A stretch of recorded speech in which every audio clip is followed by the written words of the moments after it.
क्या आपको स्कूटी नहीं मिल रही है? अगर हाँ तो यह वीडियो आपके लिए, क्योंकि मैं इसमें बताने वाला हूं कालीबाई एवं देवनारायण स्कूटी योजना में क्या क्या बदलाव किए गए हैं और बदलाव भी किए हैं तो आपको क्या करना है। तो इस वीडियो में अंत तक जरूर बने रहें, क्योंकि आपको इसमें सही और सटीक जानकारी स्कूटी योजना के बारे में मिलने वाली है।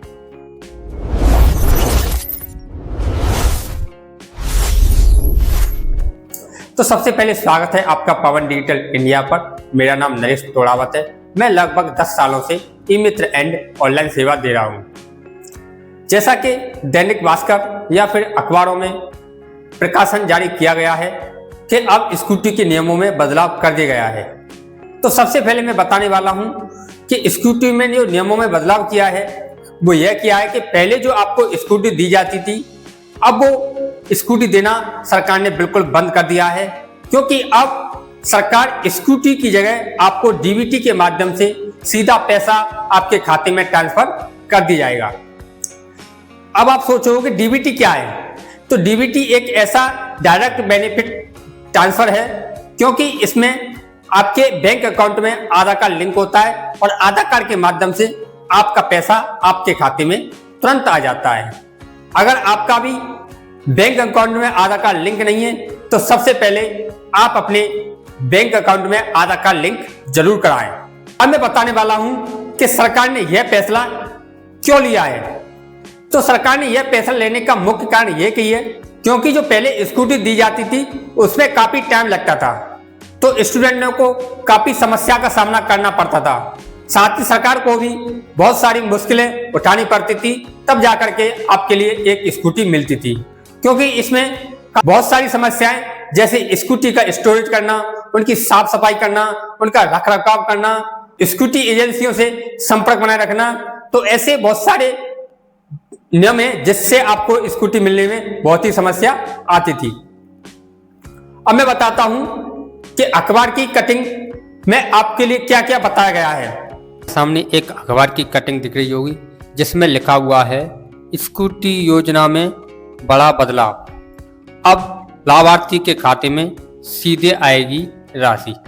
यह एक बड़ा update Kalibai and Devnarayan scooty योजना में किया गया है, जिसमें अब पैसा डीबीटी के माध्यम से मिलेगा।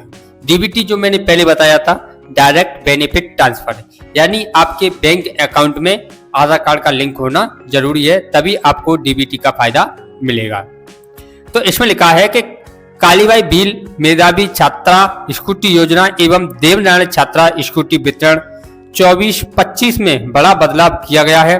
अब चयनित छात्राओं को भौतिक रूप से स्कूटी देने की बजाय डायरेक्ट बेनिफिट ट्रांसफर, जो कि डीबीटी कहते हैं इसे, के जरिए राशि सीधे बैंक खाते में भेजी जाएगी।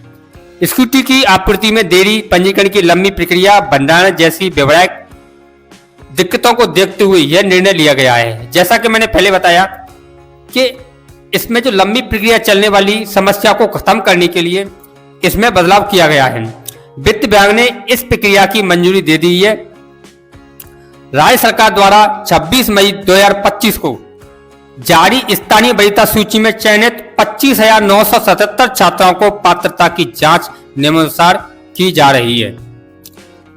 यह करना होगा पात्र छात्राओं को। अब जो छात्राएं पात्र हैं उनको क्या करना होगा, तो जिला नोडल अधिकारी राजकीय कन्या महाविद्यालय की प्राचार्य डॉक्टर मनुश्री गुप्ता के अनुसार चयनित छात्राओं को अपने ऑनलाइन आवेदन में अकाउंट होल्डर का नाम, बैंक खाता, खाता संख्या और IFSC कोड और मोबाइल नंबर के साथ बैंक पासबुक या फिर कैंसिल चेक की स्पष्ट कॉपी ऑनलाइन अपलोड करनी होगी। मैं अभी SSO ID के माध्यम से बताने वाला हूं कि यह प्रक्रिया आप कैसे आसान तरीका से कर सकते हैं। तो मैं इसके लिए अगले स्टेप पे बिल्कुल बताने वाला हूं कि IFSC code, bank account, mobile number, सब चीज, कैंसिल चेक, इसको स्पष्ट तरीके से मैं आपको SSO ID के माध्यम से बताने वाला हूं। यह प्रक्रिया 3 दिन में आपको पूरी करनी है। जिन छात्राओं को वर्ष 23-24 में स्कूटी मिल चुकी है उन्हें इस योजना का लाभ नहीं मिलेगा। आयुक्तालय के निर्देशानुसार यह प्रक्रिया आगामी 3 कार्य दिवसों में अनिवार्य रूप से पूरी करनी होगी। छात्राएं अपने दस्तावेज का सत्यापन कर पात्रता सुनिश्चित करें। अधिक जानकारी या सहायता के लिए संबंधित महाविद्यालय के ड्यूटी वितरण अनुभाग से संपर्क किया जा सकता है। तो इसमें स्पष्ट कर दिया गया है कि अब आपको स्कूटी नहीं मिलेगी, आपको स्कूटी के स्थान पर डीबीटी के माध्यम से आपके खाते में सीधा पैसा मिलेगा। अब मैं आपको बताने वाला हूं कि आप अपनी एसएसओ आईडी में आईएफएससी कोड, बैंक अकाउंट और मोबाइल नंबर कैसे चेक करें, अगर गलत है तो उसे सही कैसे करें। इस सब की जानकारी मैं आपको आगे स्टेप बाय स्टेप बताने वाले हूं। अगर वीडियो आपको अच्छी लग रही हो तो वीडियो को लाइक जरूर करें। अब हम इसके समाधान की बात कर लेते हैं। अगर आपने भी स्कूटी का फॉर्म भरा है तो आप अपनी एसएसओ आईडी पर जाएंगे। मैं आपको एसएसओ आईडी के माध्यम से बताने वाला हूं कि अब आपको करना क्या है। इसके लिए हम आ गए हैं एसएसओ आईडी पर। एसएसओ आईडी में आप अपना एसएसओ आईडी डालेंगे, पासवर्ड डालेंगे। पासवर्ड डालने के बाद आप उसमें अपना कैप्चर डालेंगे। कैप्चर डालने के बाद सीधा हम उसको लॉगिन करेंगे। लॉगिन करने के बाद आपके सामने 2 एसएसओ आईडी के पोर्टल दिख रहे होंगे। अब यहाँ पर कंफ्यूज होता है छात्रों को कि अब हमको किस पर क्लिक करना है। तो आपके लिए मैं स्कूटी के माध्यम से बता रहा हूँ कि स्कूटी के लिए आपको क्या करना है। तो स्कूटी के लिए आपके सामने जो नीला वाला आइकन दिख रहा है, स्कॉलरशिप सीई, इसे बोलते हैं स्कॉलरशिप कॉलेज एजुकेशन, इस पर क्लिक करना है। इस पर ही आपकी स्कूटी का फॉर्म भरा है या फिर मुख्यमंत्री छात्र स्कॉलरशिप मिलती है तो वो इसी पोर्टल के माध्यम से मिलती है। और ये वाला पोर्टल बता देता हूँ कि ये वाला पोर्टल किस काम आता है। ये वाला पोर्टल उनके लिए होता है जो समाज कल्याण विभाग की स्कॉलरशिप भरी जाती है, वो ये वाला पोर्टल काम आता है। इस पर क्लिक करना अगर समाज कल्याण विभाग की स्कॉलरशिप का फॉर्म भरना है। उसके बाद ये सारी आवश्यक सूचनाएं, इसको आप सावधानी से पढ़ लें और कंटिन्यू CETAD माइनॉरिटी पर क्लिक करेंगे। अब आपके सामने स्कॉलरशिप का जो मेन पोर्शन है, डैशबोर्ड है, वो आपके सामने है। इसमें आपको एक आंख पर क्लिक करेंगे तो आपको सारा फॉर्म खुलकर आ जाएगा। अगर आपके फॉर्म में ऑब्जेक्शन है तो यहाँ पर एक तीर का निशान से आता है इस तरह से, क्योंकि इसमें ऑब्जेक्शन कंप्लीट हो गया तो इसमें एक तीर का निशान वो है नहीं है। तो इस तरह से तीर का निशान आता है और उस पर क्लिक करेंगे। उस पर क्लिक करने के बाद आपके सामने एक OTP आएगा और OTP दर्ज करेंगे और फॉर्म सारा खुल जाएगा। मैं बता देता हूँ कि फॉर्म खुलने के बाद ऑब्जेक्शन कैसे क्लियर करते हैं। इसमें एक ऑब्जेक्शन दिया होता है, बेसिकली मैंने ये ऑब्जेक्शन क्लियर कर दिया है, देखो बताता हूँ मैं। ये वाला, please upload student self bank passbook and update bank account detail. मैंने ये अभी ऑब्जेक्शन क्लियर कर दिया है, इसलिए ये आपके सामने शो नहीं हो रहा है। तो ये वाले मैसेज चल रहे हैं। इसकी अंतिम तिथि 8 तारीख रखी गई है। 8 तारीख से पहले इसको जरूर कर लें। अगर आपको ऑब्जेक्शन करने में कोई भी समस्या आती है तो हमसे संपर्क कर सकते हैं। हम आपकी पूरी हेल्प करने की सहायता करेंगे। सीधा आपको कमेंट बॉक्स में टाइप करना है। पासबुक और अपडेट कैसे करनी है उस पर बताता हूं। तो व्यू प्लेस अपडेट प्रोफाइल पर जाएंगे। प्रोफाइल पर जाने के बाद आपके सामने एक आंख का आइकन दिख रहा होगा और एक आइकन दिख रहा होगा अपडेट प्रोफाइल, उस पर क्लिक करेंगे। उस पर क्लिक करने के बाद इसमें एक इंपॉर्टेंट बात बताता हूं। अगर आपको इसमें बैंक पासबुक अपडेट करनी है तो इसके लिए सबसे पहले आपको जनादा कार्ड में बैंक पासबुक अपडेट करना चाहिए।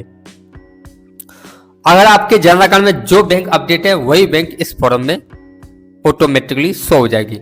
इसके लिए केवल आपको क्या करना है, केवल यही करना है कि अपडेट जन आधार डिटेल पर क्लिक करेंगे और एक OTP जाएगा। OTP जाने के बाद आपका जो डाटा है वो यहाँ पर शो हो जाएगा। अब आपके सामने बैंक डिटेल या फिर बैंक का विवरण दिख रहा होगा। इसमें आपको बैंक डिटेल, शाखा का नाम, अकाउंट नंबर, राज्य और IFSC, ये सारे ऑप्शन दिखने हैं। इसमें सबसे इंपॉर्टेंट बात यही है कि आपका अकाउंट नंबर और IFSC कोड ये करेक्ट होने चाहिए।